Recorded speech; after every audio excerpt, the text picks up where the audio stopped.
안녕하세요. 김동섭입니다. 3월 5일 아침 시장 하도록 하겠습니다. 오늘 새벽에 끝난 미국 시장은 하락 마감했는데요. 소폭 하락했습니다. 다우도 나스닥도 하락했는데 나스닥은 한 0.4% 정도 하락을 했네요. 시장의 주도주인 AI의 대표주 엔비디아는 3%대 상승을 마감합니다. 그런데도 미국 시장이 하락했습니다. 미국 시장의 특징 중에서는 엔비디아가 3.6% 상승, 그 다음에 슈퍼 마이크로 컴퓨터라 해서 정보기술 업체인데요. 18% 폭등을 합니다.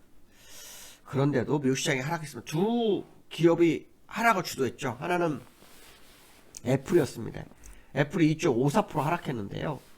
유럽 연합으로부터 20억 달러에 되는 우리나라 돈으로 2조 7천억 정도 되는 돈을 과징금을 맞았습니다. 이게 애플을 밀어냈죠. 애플하고 엔비디아는요 시총이 달라요. 애플은 3조 달러고 엔비디아 2조 달러입니다. 그러니까 만약에 애플이 2.5%를 하락을 엔비디아로 막으려면요 적어도 5% 넘게 올라야 됩니다. 5%. 그러니까 오히려 지금 엔비디아 상승으로 애플의 하락분을 채우지 못한 거다 이렇게 보시면 될 것 같고요. 그다음 테슬라가 7% 하락했습니다.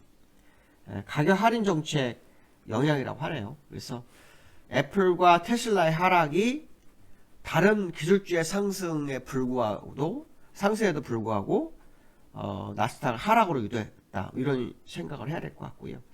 시장 투자자들은 주가가 너무 많이 올랐기 때문에 이제 이익을 실현해야 할지 아니면 현재 이 상태에서 계속 머무러야 할지 궁금해하고 있다. 뭐 이런 뉴스도 좀 있는 상황이네요.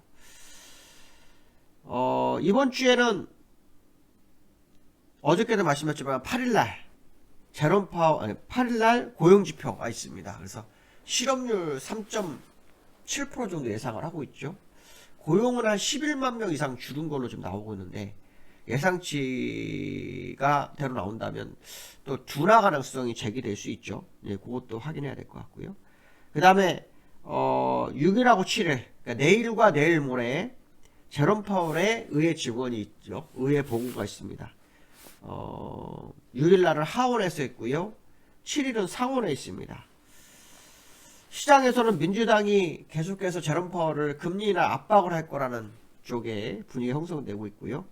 공화당은 정치에 이용하지 말라 이렇게 얘기하고 있습니다. 지난번에 제롬 파월의 금리 인하 발언에 트럼프는 자기가 대통령이 되면 재임명하지 않겠다 뭐 이런 얘기를 했었는데요.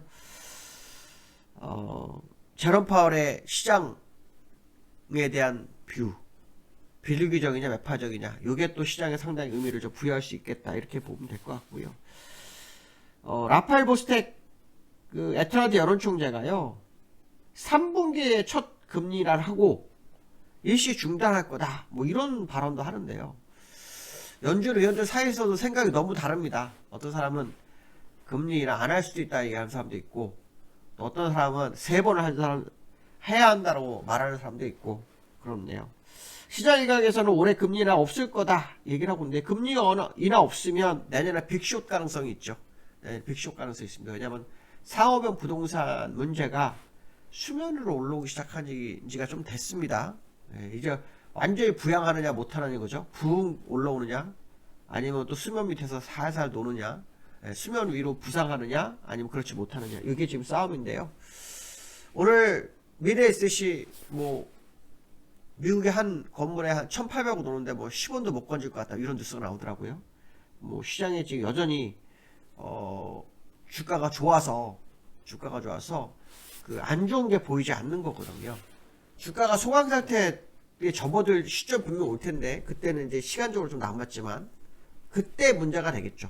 그때 문제가 됩니다. 그래서 제가 볼 때는 금리나 지금 서둘러서 해놓는 게 향후 시장에 되게 도움이 된다. 민주당 같은 경우에는 금리나 해야 되는 이유 중에 하나가 금리가 너무 높아서 미국 시민들이 집을 못 산다.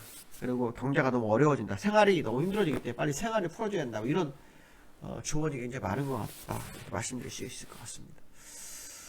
시장 모습을 보시면요. 나스닥 0.4%, 다우 0.25%인데요. 뭐 큰 의미는 있는 것 같아요. 그냥 횡보했다 이렇게 보시면 되는데요. 장중한 때 0.45% 하락했다 낙보 좀 줄인 거다 이렇게 보시면 될 것 같고요. 나스닥 그냥 뭐 횡보죠. 뭐 의미 없습니다. 그죠? 종가가 거의 최저가에 가까운데요. 그냥 횡보입니다. 아무 의미 없습니다.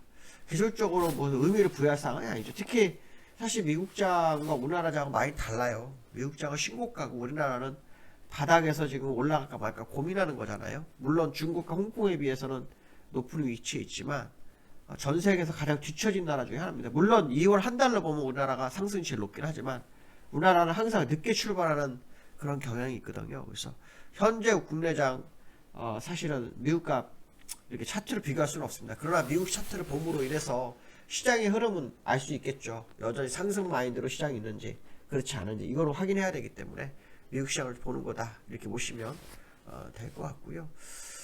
두 번째로는 오늘 양회 개막합니다. 전인대 5일 그렇죠? 시장에서는 이 전인대에 굉장히 관심을 많이 갖고 있습니다. 왜냐하면 작년에 그 중국 홍콩이 거꾸로 갔잖아요. 미국 신고가 갈 때 거꾸로 신저가 갔습니다. 신저가.